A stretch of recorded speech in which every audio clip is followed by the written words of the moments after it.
Égypte. Un nom qui évoque pharaon, pyramide, et une civilisation qui a rayonné pendant 4000 ans.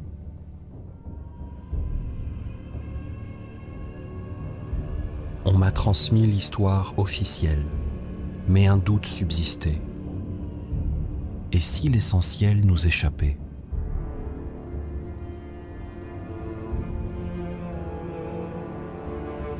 Je veux comprendre ce que ces pierres ont à dire.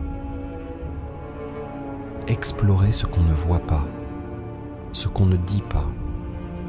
Existe-t-il une autre version de cette histoire ?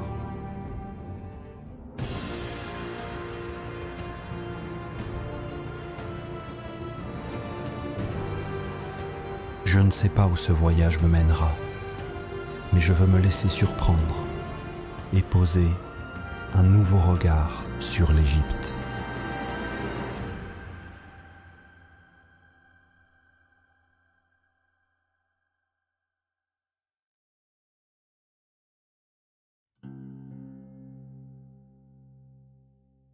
L'Égypte semblait inaltérable. Guidée par le Nil, elle s'était élevée dans l'harmonie du cosmos, traversant les siècles, comme une évidence. Mais alors, qu'est-il arrivé ? Où est passée cette conscience qui liait l'homme à l'univers, le visible à l'invisible ? Peut-on encore la trouver ici ? Car peu à peu, le sens s'est effacé derrière la forme. Le rituel s'est fait répétition. Et le sacré est devenu spectacle. Les pharaons, jadis reflets des dieux, ont voulu briller d'eux-mêmes.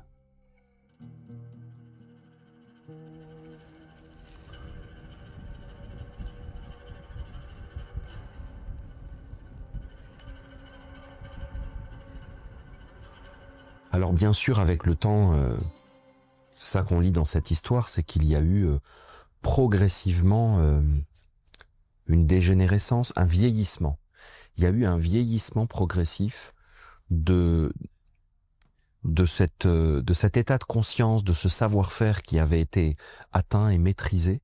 Il y a eu progressivement un essoufflement et un vieillissement, et certains hommes se sont mis à vouloir être calife à la place du calife, ou à vouloir vivre la vie d'un autre. Et je pense qu'on voit à travers l'histoire certains pharaons qui finalement sont emplis d'ambition personnelle et de projets, et qui du coup sont troublés, et qui par conséquence ne prennent plus nécessairement les bonnes décisions, et qui veulent qu'on se souvienne de leur nom et qu'on se souvienne d'eux. Et on voit par exemple au début de l'Égypte comment il y a les suivants d'Horus. Tous les pharaons portent le nom de Horus avec un complément. Et puis petit à petit, le nom Horus disparaît parce que les pharaons veulent exister par eux-mêmes. Et en faisant ça, il y a comme une perte de la qualité, une diminution de la compétence, du corps professionnel, de la compétence. Et à ce moment-là, les pharaons commencent à vouloir qu'on se souvienne d'eux même au-delà de la mort. Et donc à vouloir se faire enterrer de manière spécifique, non pas dans le but de demeurer une référence et une source d'inspiration, mais progressivement, encore une fois, ça s'est fait sur vraiment des milliers d'années, à ce qu'on nourrisse leur mémoire d'admiration. Et tout cela, bien sûr, après est devenu comme une forme de standard. Et peu à peu, les pharaons ont rejoint les pratiques qui étaient faites dans d'autres empires, dans les alentours, en Assyrie et tout ça. Et c'est devenu un standard, après, avec tous les conquérants, Alexandre le Grand, les Césars. Au fil du temps, l'Égypte est devenue un miroir, non plus celui du ciel, mais celui des ambitions des hommes. Ce qu'elle fut à l'origine s'est dilué dans les regards intéressés, parfois admiratifs, souvent avides. Au musée du Caire, une présence m'arrête, le scribe, assis, concentré, presque modeste. Et pourtant c'est lui qui décidait de fixer ce qui méritait l'éternité. sa plume gardait la mémoire du monde. Alors là, on a vraiment une magnifique représentation d'un scribe en train de travailler. Et donc, on a un scribe qui est expérimenté, qui est âgé. Son corps a été déformé par la pratique de rester assis des journées entières. Ce sont des enfants qui étaient formés à la trique. C'était vraiment une éducation très très dure, très rigoureuse, parce que la responsabilité du scribe pour l'Égyptien ancien, elle était énorme. Moi, ce que j'aime dans ce fait, dans toute cette culture, dans toute cette thématique du scribe de l'Égypte antique, c'est que je trouve que c'est un état de conscience qu'on devrait transmettre à nos enfants, cultiver nous-mêmes.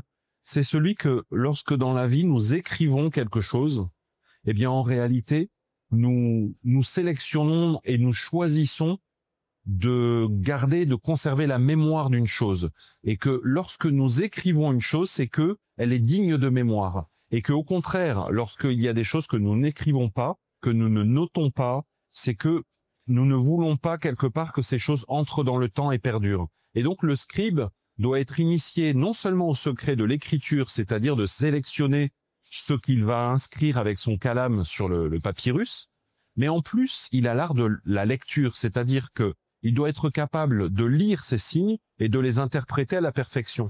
Et je trouve qu'aujourd'hui, on nous a souvent fait croire que nous savions lire et écrire. Pourtant, lire et écrire notre vie et la vie en général, c'est vraiment à l'évidence un sujet qui nécessiterait beaucoup plus d'approfondissement que la simple maîtrise de la lecture et de l'écriture des lettres et des chiffres. Mais que reste-t-il quand la forme l'emporte sur la conscience ? Quand écrire ne sert plus à réveiller, mais seulement à figer. Ces sarcophages massifs me parlent de cette bascule, du passage de la quête intérieure vers la glorification personnelle. Peu à peu, l'Égypte cesse de célébrer la vie et commence à nourrir la mémoire des hommes.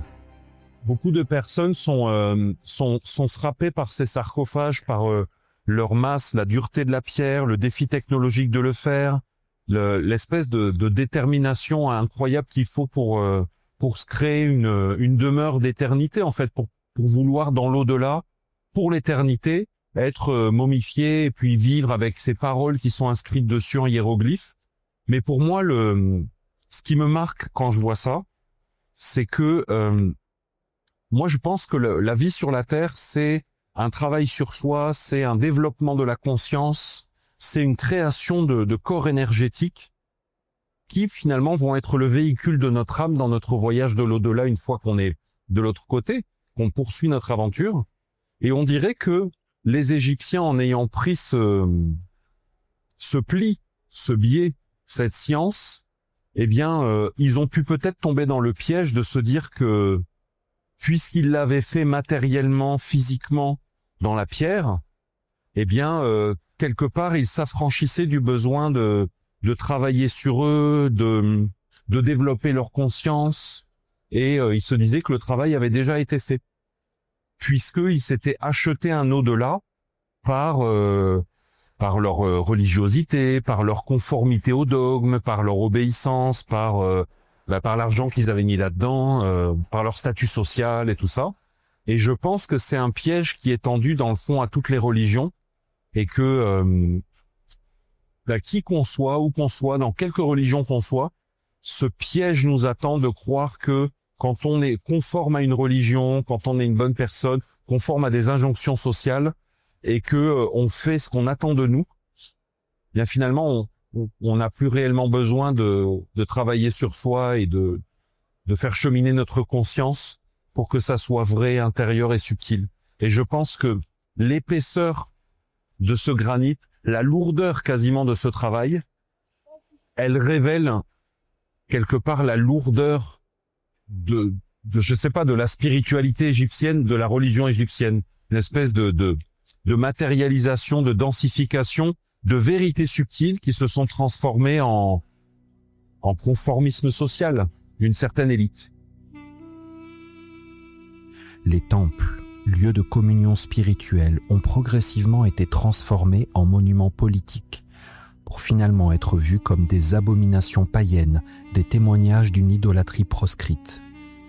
Ce destin me rappelle combien l'histoire est fluide, malléable, soumise aux ambitions de ceux qui en font le récit. Au-delà des 1000 récits de cette histoire, que reste-t-il des vérités originelles? Peut-on accéder à ces précieuses clés de compréhension du présent?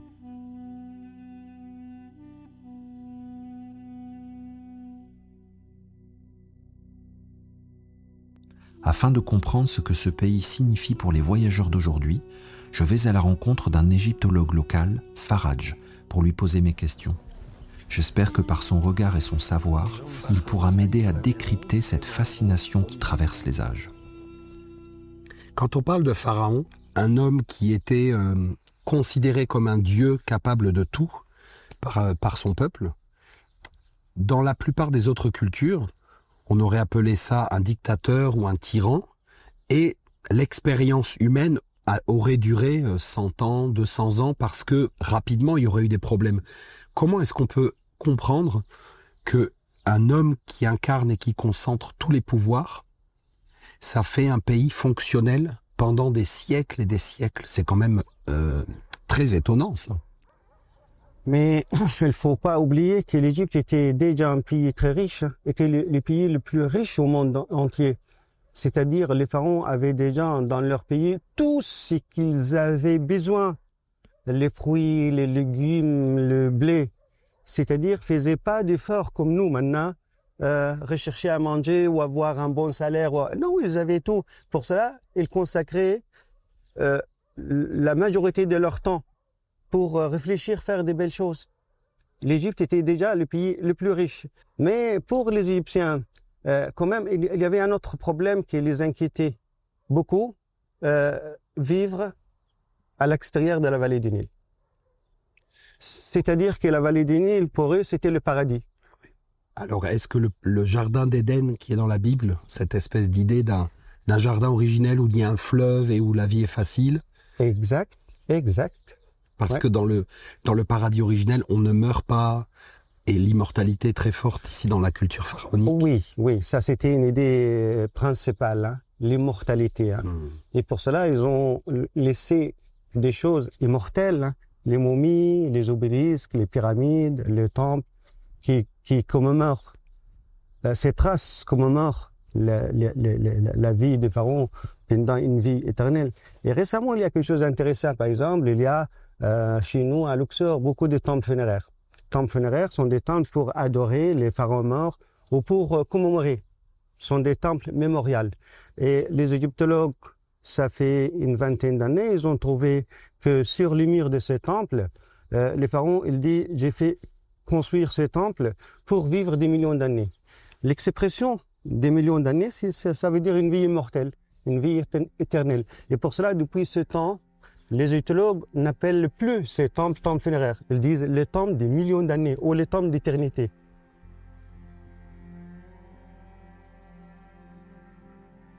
Les temples des millions d'années.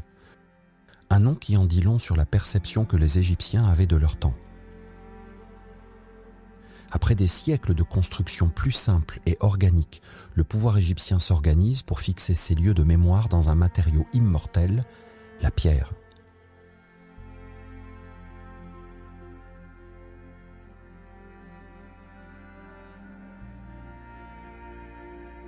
Aujourd'hui encore, il se dresse, défiant l'érosion, les siècles et même notre propre conception de l'histoire. Alors que reste-t-il de ces temples ? Que racontent-ils encore à ceux qui les approchent ? Sont-ils de simples vestiges d'un passé révolu ? Ou bien contiennent-ils encore une mémoire, un message destiné à ceux qui savent écouter ? Pour les comprendre, il ne suffit pas de les observer, il faut les traverser, s'y confronter.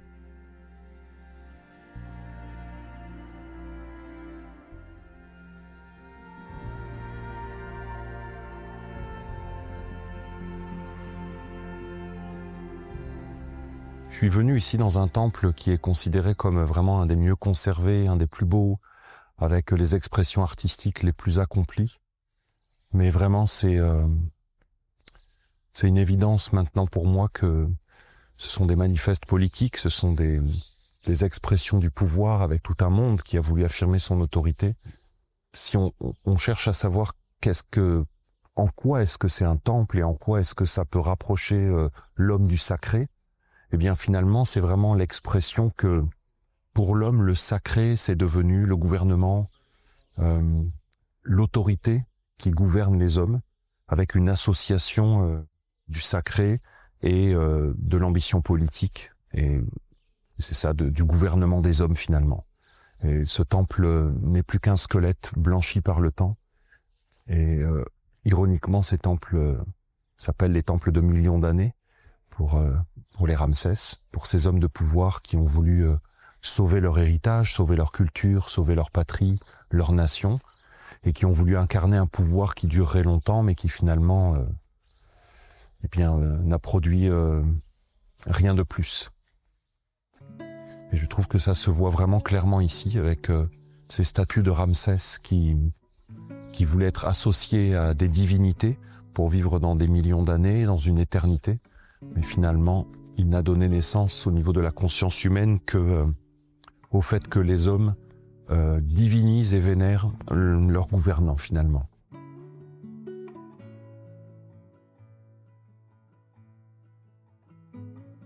Je me rends compte ici que c'est pas réellement de cette façon-là que je pourrais en tout cas trouver les réponses à mes questions, parce que c'est évident que tout ce monde qu'on peut voir en Égypte et qui a été fabriqué par des hommes politiques, par des structures de pouvoir, par une organisation humaine, elle a progressivement modifié son savoir-faire originel pour le consacrer à une forme de quête d'éternité, de durée, mais la durée d'un système, la durée, l'éternité d'un monde, alors que je pense que c'est plutôt dans la nature et dans la réalité intemporelle qu'il faut chercher la conscience qui pourra nous libérer, nous, aujourd'hui, des mêmes défis finalement, puisque nous sommes comme pris au piège d'un système qui veut continuer à exister, quitte à être mortifère pour le monde entier et destructeur pour notre environnement et destructeur même pour l'être humain. Ce système veut vivre et finalement, je vois ici que les Égyptiens étaient tombés dans le même piège, même si ça leur a pris quand même plusieurs siècles pour arriver à cet état, mais je vois ici que la quête pour laquelle je pensais trouver des réponses ici en Égypte, il va falloir que je cherche autrement et que j'envisage d'autres possibilités.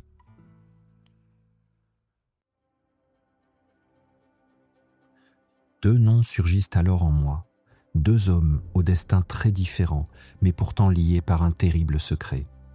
Moïse et Akhenaton. Tous deux ont constaté un dévoiement dans la spiritualité égyptienne, issue d'une tradition naturelle, mais transformée en religion au service du pouvoir et de la politique. Ces deux hommes ont tenté de restaurer la vision d'une unité fondatrice et la reliance nécessaire aux hommes pour ne pas se perdre. Akhenaton a choisi de changer le système de l'intérieur en restant pharaon pour guider une réforme des temples. Moïse, lui, a guidé l'exode des fidèles à l'ancienne tradition et placé l'unité absolue dans un autre monde en faisant un souvenir dont il faut perpétuer la mémoire. Aujourd'hui, en marchant dans ces traces, une question me traverse. À quel moment la guérison n'est plus possible ?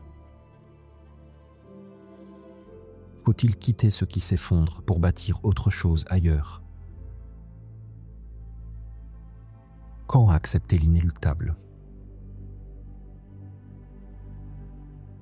Je me rends aux pyramides de Gizeh, tentant d'imaginer ce que Moïse a pu ressentir. Revenir ici, c'est essayer de voir l'Égypte à travers ses yeux, de comprendre ce qu'il a vécu avant de tout quitter, avant de choisir un autre chemin.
Moïse, il venait ici, il habitait ici, il était en plus dans l'élite, il était fait pour être un pharaon. Et il voit qu'en fait, sur ces nécropoles, dans toute cette religion d'État institutionnalisée, un grand nombre d'individus se prennent pour Dieu, ils se font enterrer sur des sites d'éternité, d'immortalité, ils se font construire des portes et des tombes, donc avec des portes pour qu'on puisse venir les alimenter en prière, prononcer leur nom, entretenir leur mémoire, leur faire des offrandes. Et il se dit, mais en fait, on est en train de faire des idoles, c'est-à-dire que nos prêtres, au lieu d'honorer le divin unique, le créateur, on est en train d'honorer la mémoire de tout un tas d'individus parce qu'ils étaient au sommet de la pyramide sociale et qu'ils veulent exister pour toujours. Et donc, il entre dans une fureur et une colère qui est le fondement donc du monothéisme judaïque. Parce que justement il est dans des lieux comme ça, il voit toutes ces fausses portes et toutes ces tombes et tout cet énorme système qui s'est mis en place, et c'est vraiment le fondement de la prise de conscience de Moïse des idoles. Donc les idoles ne sont pas au départ le dieu chacal, le dieu lion et tout ça. Les idoles, ce sont des humains. Ce sont des humains qui se sont pris pour des dieux. Et effectivement un clergé, donc des prêtres, des prêtresses qui sont entrés au service de la mémoire humaine. Et dans ces lieux-là, ça se voit, mais clair comme de l'eau de roche, avec tous ces puits dans lesquels il y avait tous ces sarcophages et toutes ces tombes sont des demeures d'éternité, puisque ces hommes veulent habiter dans un lieu d'éternité, et donc ils veulent accéder à l'éternité, donc ils veulent devenir éternels. Et Moïse dit, écoute ô Israël, l'Éternel ton Dieu est un. Et s'il est un, il n'est pas cette éternité-là, il n'est pas cela. Et vous n'êtes pas éternel. Et donc il maudit l'Égypte et il s'en va.